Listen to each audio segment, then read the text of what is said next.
Tere! Jälg alustab uut hooaega ja pimedail sügisõhtuil astume taas kord samme, et maailmapilt oleks avaram ja tulevik rohelisem. Kohe avasaates käsitleme vaktsineerimise teemat. Haige ei meeldi meile kellelegi olla, aga vaktsineerima me ka ei kipu. See aga tähendab juba ammu unustatud raskete nakkushaiguste uusi puhanguid ja ohtu rahva tervisele. Millise jälje see poolt või vastu otsus meile jätab? Seda tänases saates vaatlemegi.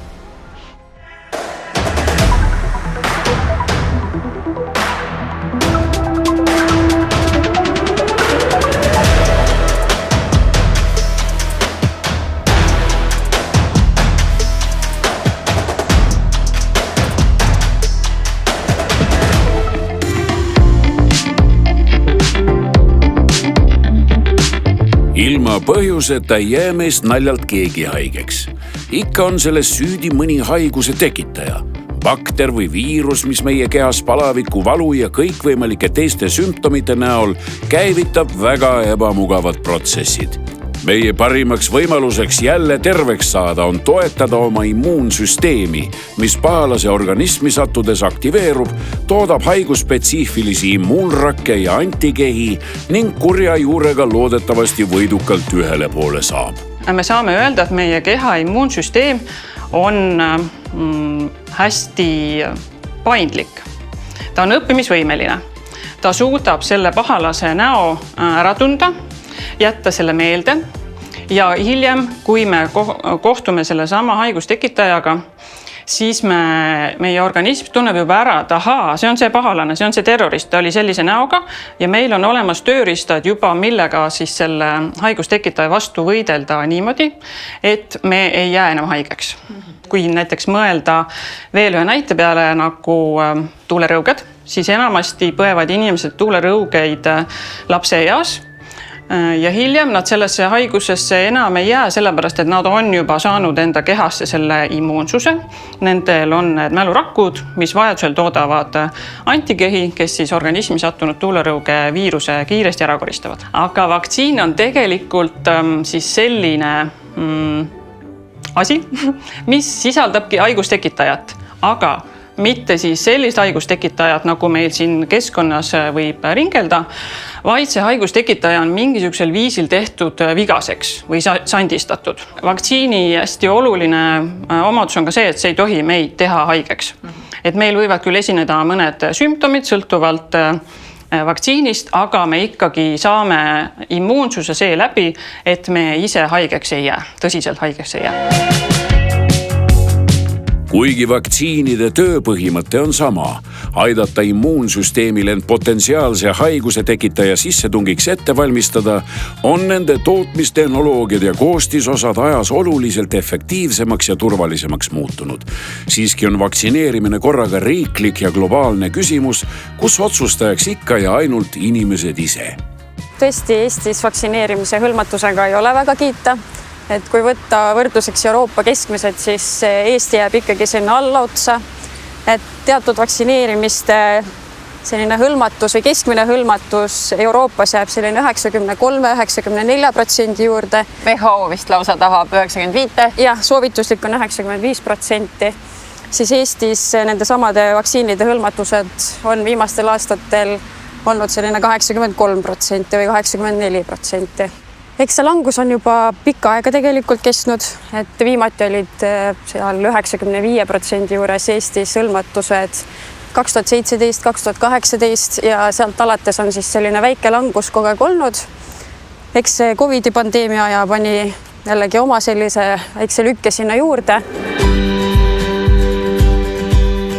Keskmine vaktsiinidega hõlmatuse tase on Eestis praegu umbes 80%, kuid vaktsiiniti ja vanusegrupiti kõiguvad protsendid kümnetes.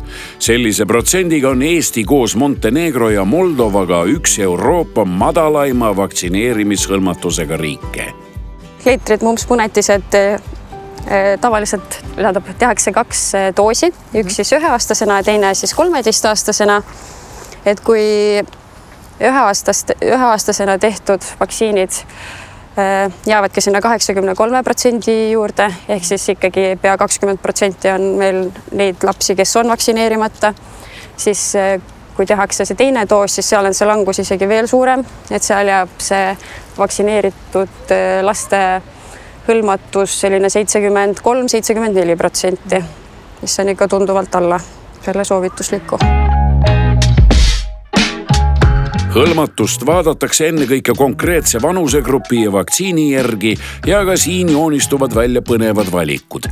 Näiteks 2-aastaste põnnide immuniseerimine difteeria, teetanuse, läkaköha, lastehalvatuse, väikelaste mädase ajukelmepõletiku ja B-viirushepatiidi vastu on madalaim Valga ja Hiiumaal. Valgamaal on nende haiguste vastu vaktsineeritud 73% ning Hiiumaal 79,3%. Tartu maakonnas on aga hõlmatus Eesti kõrgeim.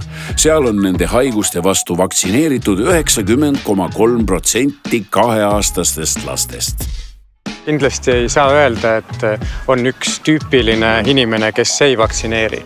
Et kui me räägime näiteks laste vaktsineerimisest, siis eriti enne koroonat pigem uuringud näitasid, et need lapsevanemad, kes tegid valikuliselt vaktsiine või ei vaktsineerinud üldse, et need isegi pigem olid võib-olla jõukamad, võib-olla isegi haritumad ja see taust on see, et lihtsalt inimesed kuidagi tunnevad, et see riiklik kava, eks ole, mis välja pakutakse, et see ei ole võib-olla nii individuaalne, just ei arvesta minu lapse eripäradega ja siis inimesed hakkavad uurima, leiavad mingit infot ja siis tekivad need kõhklused ja tundub, et võib-olla mõistlikum on nagu mitte või siis teha valikuliselt. See on siis üks tüüp, mis oli enne koroonat ja siis tuli koroona oma pööraste vaktsiinidega ja kõik muutus. Koroona tõesti muutis seda maastikku päris palju ja kui vaadata praegu ja see on siis jätkuvalt selline koroona järelmõju, et siis selline inimene, kes just ka hoiakuliselt on tugevalt vaktsiinide vastu, et siis see seostub üsna palju just ka sellise üldisema usaldusega ka riigi, valitsuse, institutsioonide suhtes, et pigem ongi, et selline vaktsiinivastane on ka siis nagu muude poliitikate ja kõige vastane. Üks põhjus, miks inimesed enam vaktsineerima ei kipu, on selles, et just nimelt vaktsiinide endi abil kontrolli alla saadud ohtlikud nakkushaigused on tänaste lapsevanemate silmis vaid nende endi vanemate kustuvad mälestused. Viimane lastehalvatuse juht registreeriti 1962. aastal, kuid enne seda põhjustas haigus 100 invaliidistumisi ning surmasid aastas.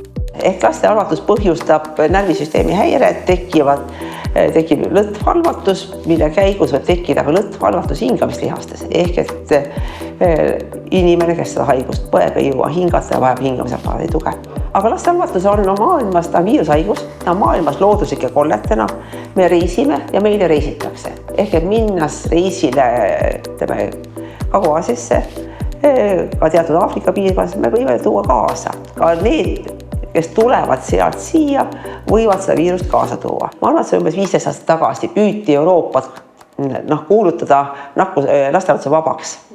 Ja siis saabus esimene lastehalvatuse juhtum, mis leidis üles lapsega vaktsineerimata. Nii et see haigus ei ole kuskile kadunud ja me ei saa jätta tema vastu vaktsineerimata. Hoopis karmim on lugu läkaköhaga.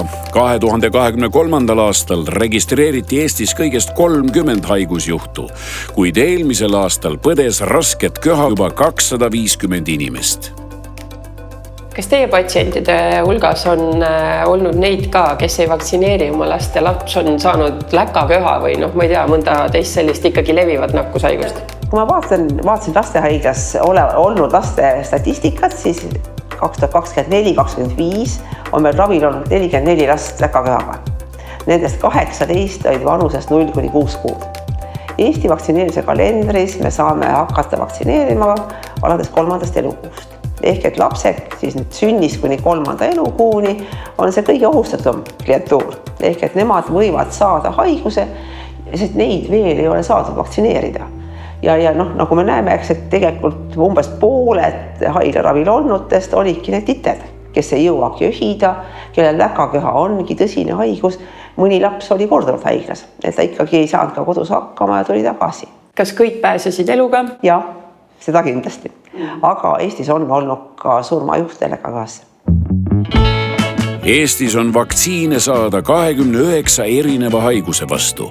Osad neist kuuluvad riiklikusse immuniseerimiskavasse ja neid tehakse riigi kulul lastele ja täiskasvanutele. Teised vaktsiinid on soovituslikud ja kolmandad soovituslikud vaid riskigruppidele. Ja siis on reisivaktsiinid. Nii et see loetelu on väga pikk. Nende hulgas on selliseid haigusi, mis on olnud juba aastasadu. Difteeria. Näiteks, 20-ndatel väga palju inimesi suri difteeriasse, hiljuti suri Lätis laps, nii et need haigused on kõik olemas. Lisaks on siis müügiluba veel 2 vaktsiinil, on Ebola vaktsiin ja chikungunya viiruse vaktsiin, et neid ei ole täna Eestis saada, aga kui peaks tekkima vajadus vaktsineerida, siis Ravimiamet koos hulgimüüja ja müügiloidjaga üritab selle kiirelt Eestisse saada.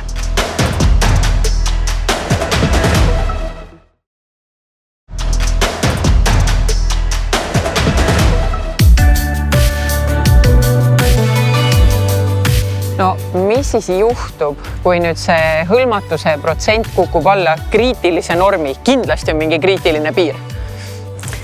See kriitiline piir võib olla erinevate haiguste suhtes natuke erinev. Et selles mõttes see kriitiline piir juba algab sealt, kui me oleme alla kas siis 95 või 90%, kus me juba oleme. Ja mida rohkem on neid vaktsineerimata inimesi, see tähendab seda, et haigustel on võimalik jälle rohkem levida. Neil on pinda, kus levida ja mida rohkem inimesi haigestub, siis see tähendab seda, et võivad tekkida sellised kohalikud puhangud, mida on palju raskem ohjata kui näiteks üksikuid haigusjuhte. Ei pruugi neile enam seda piiri peale saada. See omakorda tekitab koormust meie tervishoiusüsteemile, arstidele, õdedele. Tänastele madalatele vaktsineerimisarvudele vaatamata on Eesti ajalooliselt riikliku immuniseerimise tõttu mitmeid laastavaid kahjusid vältinud. 1918. aastal hakati vaktsineerima rõugete vastu. Vahetult pärast teist ilmasõda saadi vaktsiinide abil kontrolli alla aga rängad difteeriapuhangud. Edasi hakati vaktsineerima läkaköha vastu, mis omal ajal tappis rohkem lapsi kui difteeria. Sealt edasi tulid lastehalvatuse vaktsiinid, mis aitasid päästa ja säästa tuhandeid elusid. Et rahva teadlikkust tõsta, on teavitused avalikus ruumis väga olulised. Aga tegelikult ongi oluline teada, et need haigused ei ole kadunud meie hulgast. Paljudes meie lähiriikides on tegelikult nii leetrid kui ka lastehalvatuste puhangud täiesti endiselt olemas ja see ongi see eesmärk, et inimesed teadvustaksid, et tegelikult tänu sellele, et meil on siiani hästi kõrge vaktsineerimisega hõlmatus, on ka meie ühiskond päris hästi kaitstud. Aga kui see hõlmatus hakkab langema, siis tegelikult suureneb ka oht, et need haigused hakkavad jälle meie hulgas ringi käima. Tervisekassa eesmärk ongi inimestele arusaadavas keeles viia oluline info inimesteni.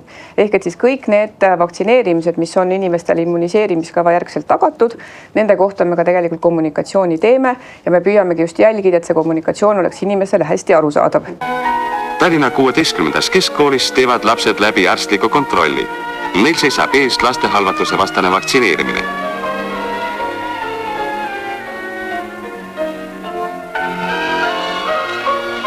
Küpsis ja 2 tilka tervisevedelikku.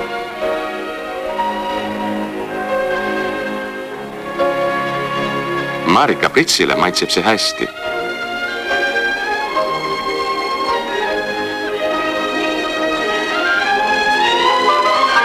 Vaktsineerimine hõlmab kõiki kodanikke kuni 45. eluaastani.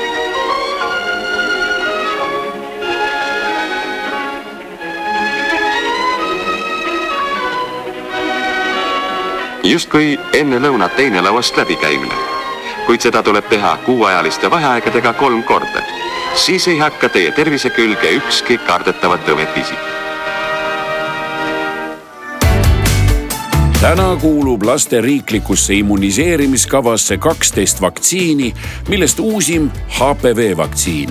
Tegu on komponentvaktsiiniga, mis sisaldab ainult HPV viiruse pinnavalku, mis on geneetiliselt toodetud ja koondatud viiruse sarnasteks osakesteks. Ja see, et immuniseerimiskavasse tuleb uus vaktsiin, ei ole ühegi ministri otsus, ei ole kellegi tervisekassa inimese otsus, vaid sellele eelneb tegelikult väga suur töö. Analüüsitakse meil epidemioloogilist olukorda, Tartu Ülikooli juures tehakse läbi kulutõhususe analüüsid, võrreldakse, missuguseid otsuseid on Eesti rahva tervise jaoks kõige mõistlikum vastu võtta. Ja kas see inimkeeles tähendab seda, et pannakse kaalukausile see, kui palju on nagu haiguse ravihind nii-öelda ja siis kui palju on vaktsineerimiseks? Selle ennetamiseks vaktsineerimise teeb ja kui suur probleem see nagu rahvatervise seisukohast on. Ja kui me üldiselt kõikvõimalike ravide puhul ootame seda, et see ravi oleks kulutõhus, ehk et me küll kulutame teatud hulga meie kõigi maksuraha, aga saame selle eest ka tervist vastu, siis tegelikult päris paljud vaktsiinid on suisa kulutulusad. Tähendab, nende haiguste ärahoidmisega me hoiame nii palju kulutusi kokku ja immunoprofülaktika ekspertkomisjon annabki siis riigile oma soovitused, võtab kõik need andmed kokku, me arutame siis läbi asjatundjate ringis ja teeme ettepaneku siis muutusteks. HPV ehk inimese papilloomviiruse vaktsiini teatakse kui kaitset emakakaelavähi vastu, kuid tegelikult kaitseb vaktsiin veel mitmete vähivormide ning teistegi papilloomviirusest tingitud tervisemurede vastu. Oluline on rõhutada, et selles süstis ei ole elusat viirust. Ja algselt tuli ta 2018. aastal 12–14 aastastele tüdrukutele. Ja alates veebruarist 2024 saavad siis vaktsiini nii poisid kui tüdrukud ja kuni 18. eluaastani. Ehk siis 18 kaasa arvatud. Kas see on natukene sellepärast ka, et kui vanemad on otsustanud oma last mitte vaktsineerida, siis täiskasvanuks saades on lapsel õigus ise oma valikut teha? Põhimõtteliselt küll, et noorel on ise võimalik teha see valik.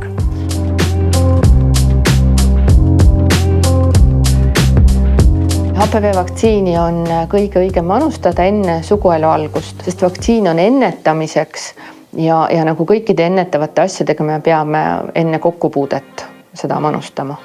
No miks poisse vaktsineeritakse? HPV vaktsiini puhul me räägime küll kõige rohkem emakakaelavähist, sest see on nendest haiguste rühmast, mille vastu ta kaitseb kõige tuntum, aga tegelikult ta kaitseb HPV põhjustatud vähkide vastu.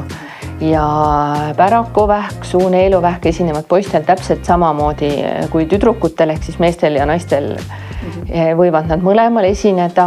Ja lisaks on see, et vältida siis nagu katkestada see ülekandumise ahel ära. Et poisid võivad anda oma järgmisele partnerile edasi ja vastupidi neid tüvesid.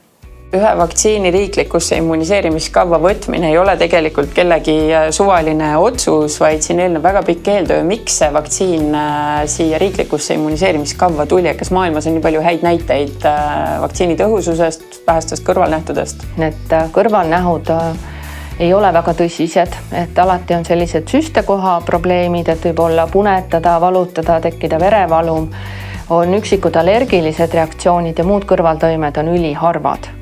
Ja selleks hetkeks, kui ta meil jõudis vaktsineerimiskava, oli ta enamus Euroopa riikides ja maailma riikides väga paljudes juba kasutusel. Ja üks selline hea näide on Austraalia, kus alustati siis vaktsineerimist varakult, kus varakult laienes vaktsiin ka poistele ja kus on siis lisaks emakakaela vähieelsete seisundite vähenemisele on oluliselt vähenenud ka siis tüügaste esinemine. Vaktsiinidest tingitud kõrvalnähud on samuti põhjuseks, miks inimesed tihti kaaluvad vaktsiinist loobumist. Oma osa mängib siin ka sotsiaalmeedias leviv valeinfo, kus põhjusel või teisel ringlevad koletud lood vaktsineerimisega kaasnevatest tüsistustest. Et inimesed ei tea, kust seda õiget infot leida. Et siin võib-olla tasuks jälle välja tuua, et kui tekib küsimusi, et inimene ise tahab uurida, kas vaktsiin välditavate nakkushaiguste kohta või vaktsiinide kohta, siis soovitaks ikkagi vaadata vaktsineeri.ee lehte, kus on kõik tõenduspõhine info, ajakohane info, et sealt saab iga inimene juurde lugeda. Lisaks võib hinge puudutanud postituse õigsust kontrollida Ravimiameti kodulehel, kus kõik registreeritud vaktsiinitüsistused aasta kaupa välja on toodud. COVID-vaktsiinid tõid ju väga suure muutuse meile, teatati tuhandetes aasta jooksul ja nende puhul on meie hinnangul siis 6 juhul tõenäoline, et vaktsiin põhjustas inimese surma. Ja lisaks on siis tuberkuloosi vaktsiiniga üks surmajuhtum. Põhilised kõrvaltoimed, mis ikkagi väga sageli tekivad, ongi sellest immuunvastuse kujunemise ajal tekivad üldnähud. Palavik, halb enesetunne, peavalu, osadel vaktsiinidel tekib siis selle käe lümfisõlmedes, kuhu vaktsiini said, turse valulikkus. Et see näitab, et vaktsiin toimub, et organism hakkas antikehi ja mälurakke tootma ja on selline lühiajaline põletikuline reaktsioon. Et selleks tuleks olla valmis. Kui on valu, võtta valuvaigistit, sama siis palavikuga, aga kui nüüd see muutub häirivaks, siis tuleks muidugi rääkida ka siis perearstiga ja tõsisemal juhul minna siis haiglasse, et parem karta kui kahetseda. Vaktsineerimise otsust tehes on oluline end kurssi viia, mis on potentsiaalsed kõrvalnähud ning koos meditsiinitöötajaga hinnata oma enese tervislikku seisundit. Juhul kui peale vaktsiini saamist tervis halveneb, tuleb tingimata pöörduda haiglasse ning arstile vaktsiinist rääkida. Arst saab siis hinnata, kas see vajab ravi, millest see võib olla tingitud, mis on diagnoos. Ja kui nüüd selgub, et arsti hinnangul on see vaktsiinist, siis patsiendil on õigus teha vaktsiini kahjutaotlus. Tervisekassa lehel on täpsed juhised, kuidas see toimub. Need kriteeriumid on see, et vaktsineerimine peab olema toimunud Eestis. See peab olema vähemalt 4 kuud kestnud ja oluline on siis see, et patsient on pöördunud arsti poole, et see on dokumenteeritud.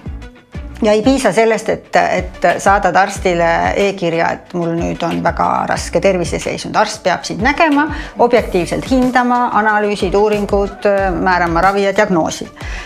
Ja siis tuleb see taotlus esitada Tervisekassale ja Tervisekassa vaatab, kas kõik kriteeriumid on täidetud ja saadab selle Ravimiametile siis põhjusliku seose hindamiseks. Meil on arstiharidusega inimesed, me vaatame inimese terviseportaalist kõiki andmeid, mis vaktsiine ta veel on saanud, mis ravimeid ta veel võtab, mis haigused on. Kui see on Ravimiameti hinnangul kas või tõenäoliselt vaktsiiniga seotud, siis see kompenseeritakse. Ja Tervisekassa on meile saatnud, me oleme hinnanud umbes 1200 taotlust ja nendest 80 juhul on meie hinnangul seos vaktsiiniga tõenäoline.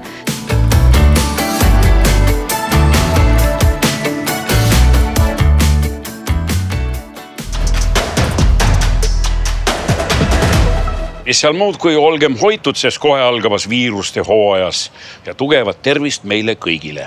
Järgmisel nädalal rahmeldame Eesti metsades ja vaatame metsateadlast tema loomulikus keskkonnas, metsas. Nägemiseks!